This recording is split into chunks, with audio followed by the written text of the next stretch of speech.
চলে এসেছি আবার একটা নতুন ভিডিও নিয়ে। আজ আমি পাঙ্গাস মাছের রেসিপি দেখাবো। পাঙ্গাস মাছগুলো ছোট ছোট টুকরো করে ধুয়ে পরিষ্কার করে নিয়েছি। পরিমাণ মতো লবণ, হলুদ আর সামান্য ভিনিগার দিয়ে ভালোভাবে মাখিয়ে নেব মাছগুলো।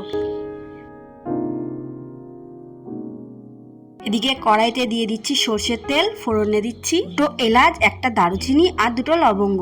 এটাকে হালকা নাড়াচাড়া করে পেঁয়াজ কুচি দিয়ে দিচ্ছি। পেঁয়াজটা হালকা করে ভেজে নেব।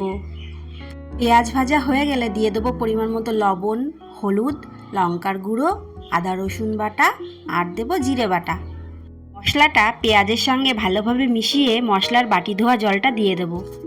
আদা রসুনের কাঁচা গন্ধ যাওয়া পর্যন্ত আমি এটাকে কষানো হয়ে গেলে টমেটো কুচি দিয়ে আমি আবারও তেল ছেড়ে দেওয়া পর্যন্ত কষিয়ে নেব মশলাটাকে।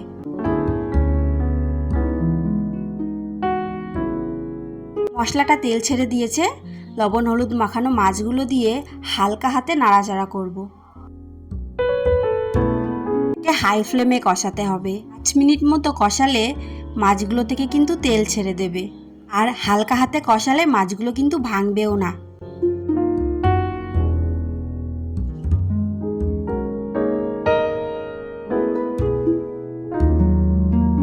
মশলার সাথে মাছটা ভালোভাবে কষিয়ে নিয়েছি। পরিমাণ মতো গরম জল দিয়ে দিচ্ছি।